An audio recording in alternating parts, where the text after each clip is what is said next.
The entity is celebrating its 40th anniversary and is based on the true story of Doris, a woman who claimed to have been repeatedly sexually assaulted by an invisible entity and who was observed by doctoral students at UCLA in 1974.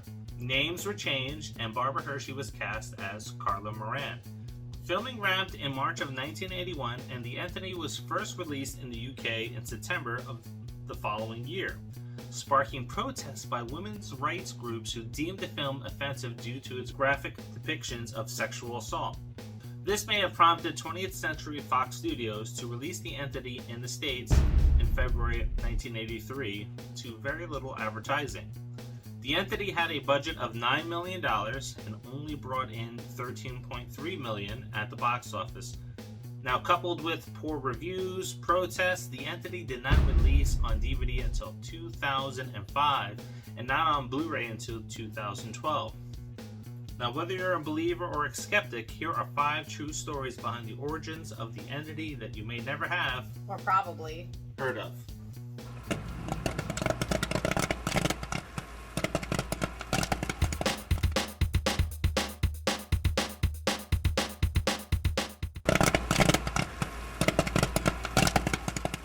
Number 5. Unlike the Warrens, you do not hear about parapsychologist Barry Taft and assistant Carrie Gaynor in the parapsychology lab in UCLA in the 1970s. Thelma Moss, who ran the lab, conducted and published a medical study on Taft and what he was able to do under controlled conditions. Taft then became a research assistant in the Neuropsychiatric Institute. Taft and Gaynor investigated more than 4,000 cases, not with the intent of proving the haunting, but instead of proving that there was objective reality to the occurrence. Taft has stated that less than 5% of all investigations were actual hauntings. And most of the time, nothing happens. You go out there, you interview the people, and you go home. Once in a while, if you're lucky, you're there, it's there. It manifests itself in some way. It displays itself. You're able to observe it and perhaps record something related to those events. A very small percent, let's say less than 5%, we believe to be hauntings.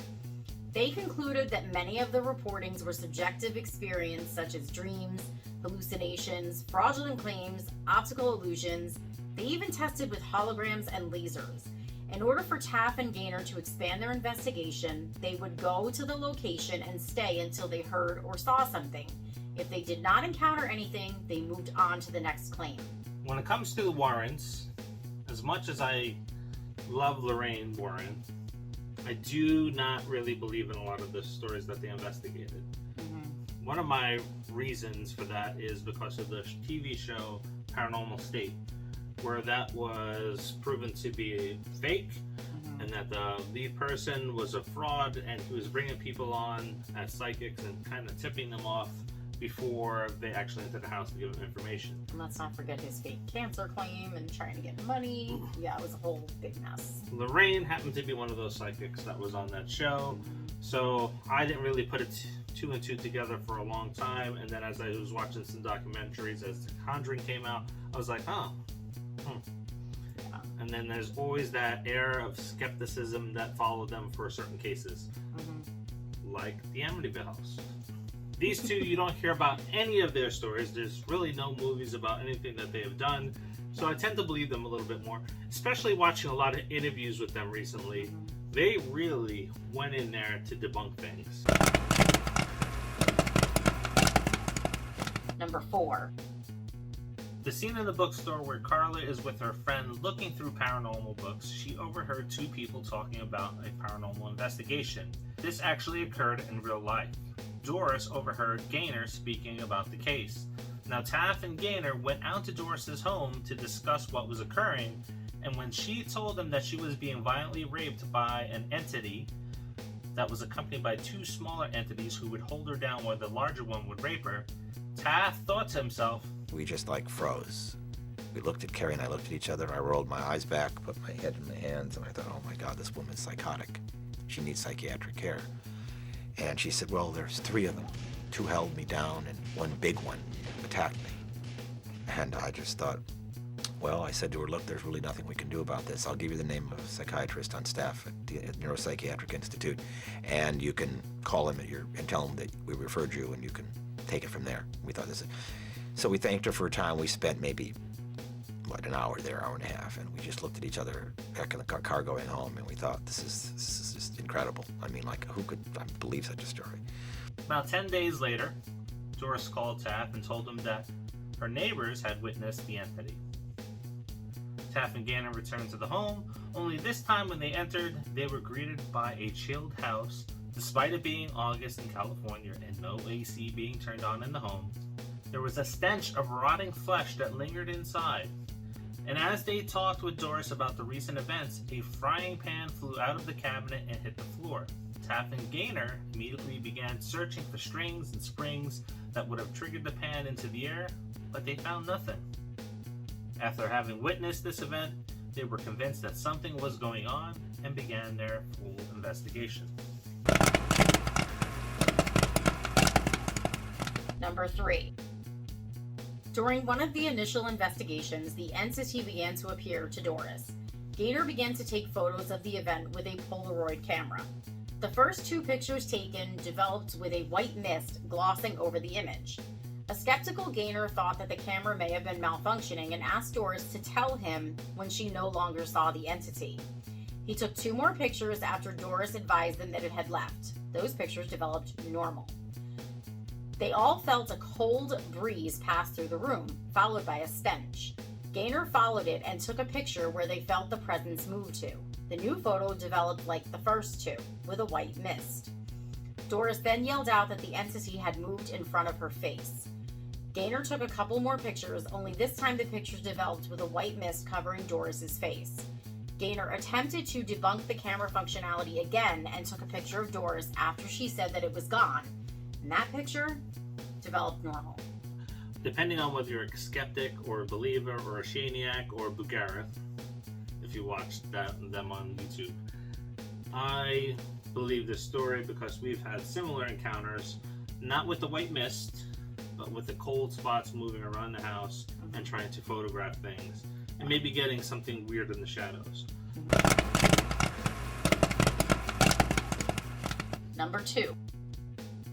Investigations consisted of 25 to 30 people. Now, during Doris's case, every person who accompanied Taff and Gaynor witnessed the paranormal events. During one of the investigations, 2 men that accompanied them passed out.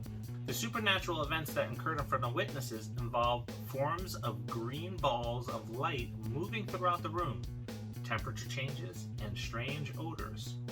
In a future investigation, Gaynor brought 9 photographers with him where they all witnessed the entity moving throughout the house. The photographers managed to capture the entity with the SLR cameras they brought with them.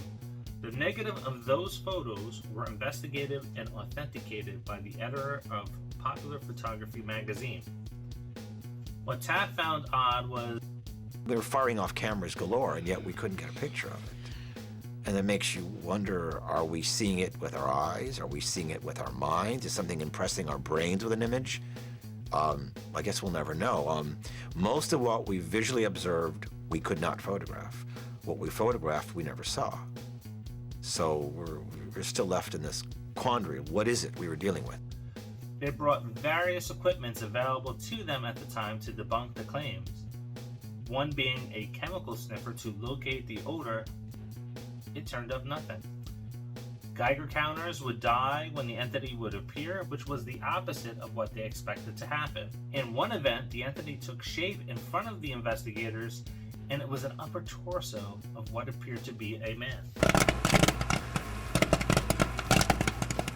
Number 1. The investigation lasted 10 weeks. Doris eventually moved to a new home to escape the entity, but it followed her. Paranormal events began to occur in her new home shortly after getting settled. Only this time, the events were not limited to her own home. Her neighbors on either side of her had also begun to experience cabinets slamming, doors opening and closing. Taff and Gaynor had not known where Doris relocated to at first, and they were eventually able to track her down, where they went to visit her and conduct another investigation. This time, the entity had become more physical while they were there, tearing down boards that they would set up to black out the room and then throwing it at Doris. During one investigation, a vase had been thrown across a pitch black room and broke on the floor. No one did it. I mean, no one could have gotten it without tripping over all of us. And if they threw the vase, they would have hit one of us. We played the audio tape back, and we hear deep breathing. Approach the mic, and with the breathing, we hear a footstep, another footstep, and then drag. Footstep, footstep, drag, like a bad horror movie, like The Mummy. Doris would move again before finally moving out of state, where she lost contact with Taff and Gaynor and then passed away in 1999. What do you think? Do you believe in ghosts? Who are you gonna call? Drop us a comment and let us know what you think. Have you seen the movie The Entity? It's out there. It's pretty brutal and terrifying, and it's not something you want to watch with the kids. It's not Poltergeist. I actually saw it before I probably should have seen it. I was definitely a lot younger than I should have been when I saw it. I was home alone, just whatever. I'm the one who told him about it. He had never even heard of it. And yeah, don't watch it with your kids.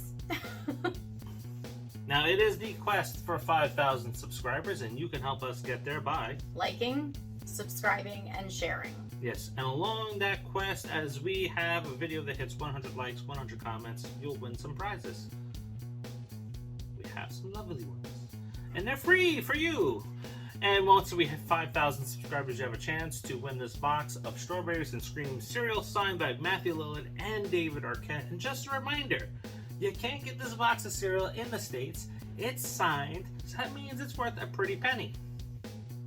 So you definitely want to get involved in this contest, and you can do that by, remember, you have to like, you have to comment, and help us grow our audience. So, until the next Pop 5, see ya.